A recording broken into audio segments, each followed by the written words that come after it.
Well, hello there. Rachel here, founder of the Magnificent Midlife page and the Flock, our free group on Facebook, and the Magnificent Midlife Members Club. And it's Tuesday, so it must be Top Tip Tuesday. And yesterday in the UK was Bonfire Night, and I love Bonfire Night. I just think it's absolutely fantastic. It's probably my favourite festival. Shortly followed after by Halloween. I just love the pair of them. But Bonfire Night is, for me, it just brings back memories of standing around a bonfire as a kid with baked potatoes and sausages and baked beans and lots of fireworks. And I just love fireworks. I know they're not very family friendly, pet friendly rather, but I absolutely adore fireworks. So, because it was bonfire night and lots of fire and things, it got me thinking about hot flushes and how this time of life we can get a little bit hot under the collar. So this is about hot flushes, which of course in America are called hot flashes and elsewhere in the world, and also the nighttime equivalent, which is night sweats. Now, so if you don't know about Bonfire Night, if you're not British or experienced in what it is all about, it's basically a festival in the UK where we celebrate the fact that Guy Fawkes failed in his attempt to blow up the Houses of Parliament. And we like bonfires, except that now, because of health and safety, we're not allowed to light very many bonfires, but we do still have some rather fabulous firework displays. So, going back to hot flushes, hot flashes. By the way, do say hello if you're watching. Give me a like or a thumbs up in the comments or something like that. It's always nice to know who's there. And if you're watching on the replay, let me know as well. So my first thing, my top tip Tuesday, is to think of your hot flushes or flashes as power surges, right? Now, I am strangely in agreement with Gwyneth Paltrow in that I think menopause deserves a rebrand. And I've been saying this for a while now because I don't see menopause as a bad thing. Even though I went through early menopause at 41, my overall experience is a very positive one. And I think it brings all sorts of good stuff to us. And I think if we can reframe it ourselves, we often have a better experience of it. And one of those things is to think of hot flushes or flashes as power surges, as them bringing energy and power into us so that we can go out and change the world and conquer the world, okay? But while you may be thinking that, you're still having to cope with them. So what are some other things that you can do to help you cope? Right, so I've written a blog post about this, and I'm going to put the link in the comments so you can go and check it all out. But basically, I mean, I never had very many hot flushes, but I do occasionally have them. And I know what the triggers are. The triggers for me are sugar and alcohol and stress, occasionally stress. But I usually don't get myself into a situation where I'm very stressed. And of course, obviously, heat in general. But usually it's just sugar and alcohol because I don't have any caffeine. And that is another big trigger for many women. So what I've tried to do is I've managed the way I live and my diet to help prevent me having menopause symptoms and specifically hot flushes, hot flashes. Yeah. So I was on a low dose of HRT for a number of years to look after my bones and my heart. That's what I was advised to do because I went through the early menopause at 41. But I came off HRT at 51, which was 18 months ago now, nearly 2 years actually. And so I made a decision to come off it, and I have always tried to manage my symptoms naturally because I prefer doing that. I was only on a low dose of the HRT anyway, and it was the yam-based one. But menopause is still very much a taboo, so we don't really talk about these issues. We don't talk about night sweats and hot flushes and hot flashes very much, and there's no reason why we shouldn't be talking about it. I think we need to talk about it. So what are the things you can do? The first thing, I think, is keep a diary of when you have hot flushes or flashes. So work out what your triggers are, because there will be triggers to them. If you track it over time, you will find out what is actually causing those hot flushes. Then you'll be able to hopefully make some changes. So the first thing I want you to try and start doing is to lower your stress, because stress will cause hot flushes.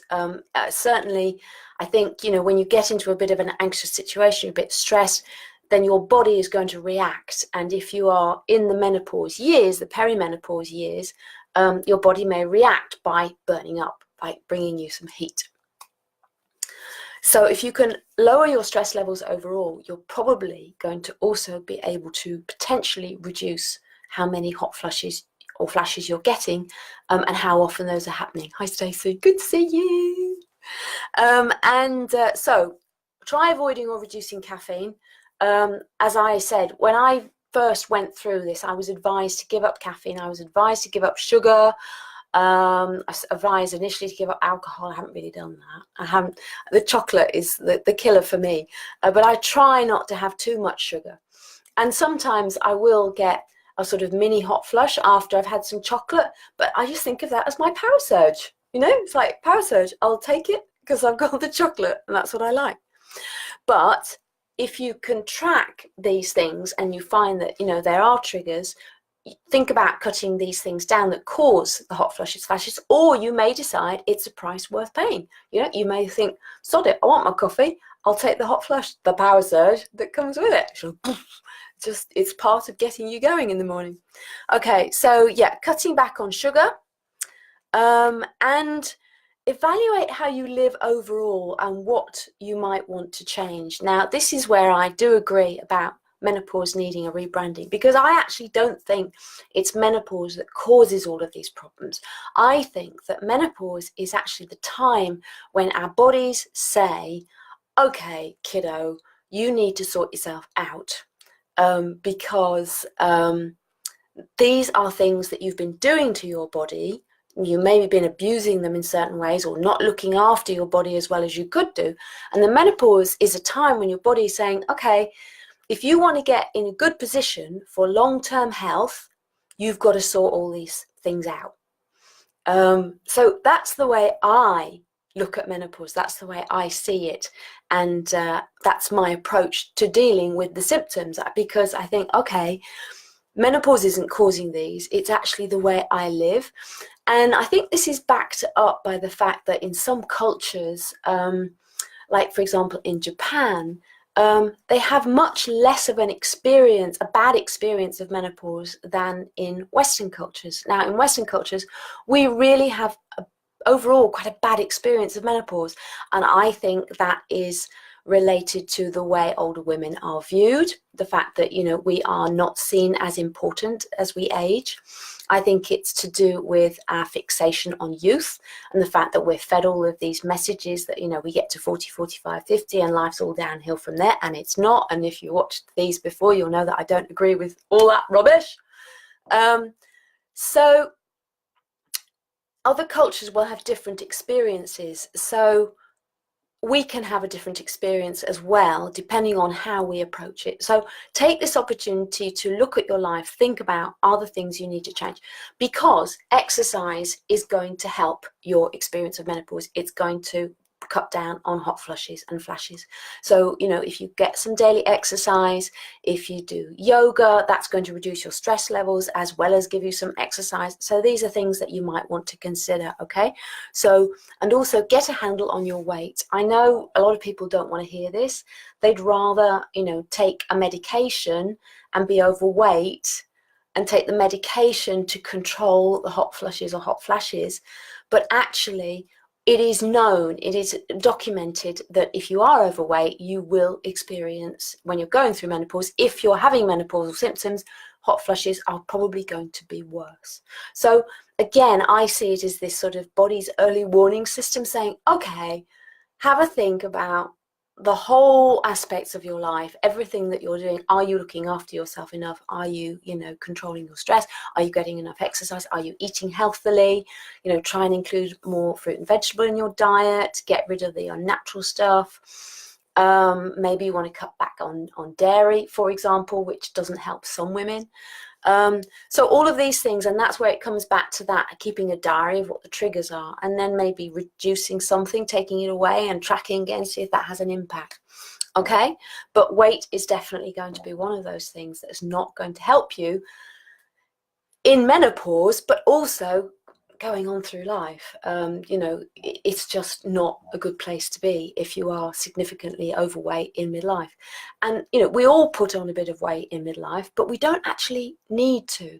I have, through the work that I do with my members club and the workshops I do, I'm always learning stuff, and I just want to share all of this with everybody. And I have finally categorically learned that it's because our muscle mass declines that we actually put on weight in midlife. And the reason for that is because, you know, our metabolism goes down as our muscle mass declines. Therefore, resistance training and weight training is so important as we age. So I am now really trying to get more focused on building that into my routine, because I have yoga, I have running, I do a lot of walking. But I haven't to date, apart from the yoga, which has elements of resistance and weight bearing, I haven't really built that into my regime, and I want to, because I'm putting on weight as well. I'm putting it on around my middle, my belly. You know, you can't see it, but it's down there. And I'm wearing, you know, big baggy shirts to cover it up.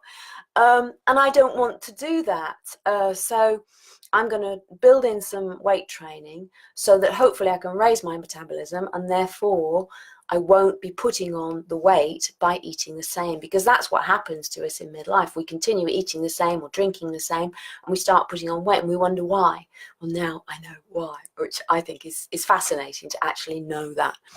So again, with alcohol, if you find that's a trigger for hot flushes, consider cutting back on it. The other thing I would say is learn to regulate your temperature with ease. Now, this is my internal air conditioning. It's really simple, but this is what I do.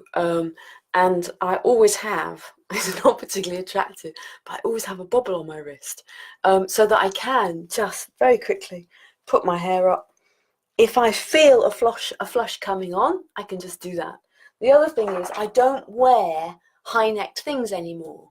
I wear scarves, my little scarf, and I know it's not particularly trendy and fashionable, but I like cardigans rather than pullover jumper, because then I can have them open or closed or whatever, okay? So think about that. So I'll put my hair down because it's quite warm in here. Yeah, I can have my air conditioning on. And then consider other dietary changes. So make your diet healthier.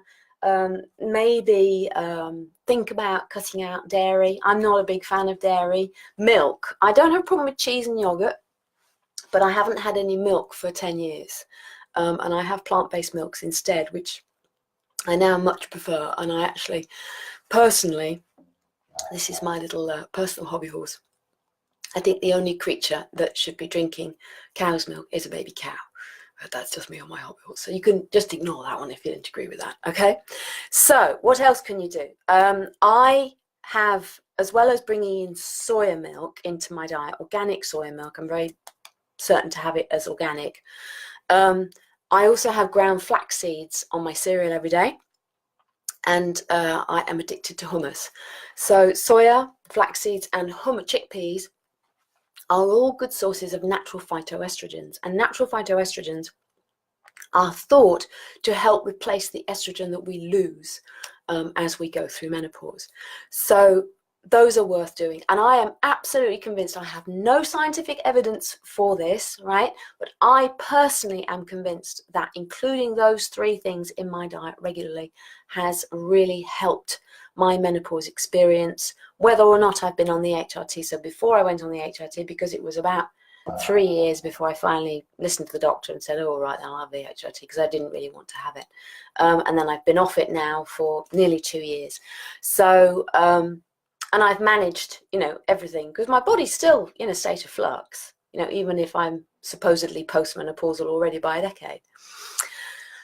So those are things you could try. Apparently spirulina and maca powders, maybe put in smoothies. Those are also supposed to be pretty good and may help reduce hot flushes.